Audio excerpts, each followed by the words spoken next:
চরিত্র: রাহিম, করিম। দৃশ্য: মাগরিবের আজান শোনা যাচ্ছে।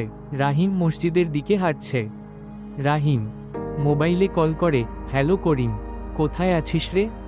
করিম: বাড়িতেই আছি। কি হয়েছে? রাহিম: আজান পড়ে গেছে, আমি মসজিদের দিকে যাচ্ছি, তুই আসবি না? করিম: আজ একটু আলসেমি লাগছে, পড়ে নামাজ পড়ে নেব ভাবছি। রাহিম: না রে করিম, এভাবে হয় না, জামাতে নামাজের সওয়াব অনেক বেশি, চল একসাথে মসজিদে যাই। করিম: কিন্তু এখন বেরোতে ইচ্ছে করছে না। রাহিম: দেখ, দুনিয়ার কাজ তো শেষ হবেই, কিন্তু নামাজ যদি ছুটে যায় সেটা আর ফেরত পাওয়া যায় না। চল, আল্লাহ আমাদের ডাকছেন। করিম কিছুক্ষণ চুপ থেকে, ঠিকই বলেছিস, তুই অপেক্ষা কর, আমি এখনই বের হচ্ছি। রাহিম: আলহামদুলিল্লাহ, আমি মসজিদের গেটের কাছে দাঁড়িয়ে আছি।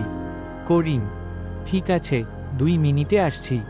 রাহিম: চল, আজ একসাথে নামাজ পড়ে দোয়া করব। দুজন মসজিদের দিকে হাঁটে, আজানের শব্দ জোরে শোনা যায়।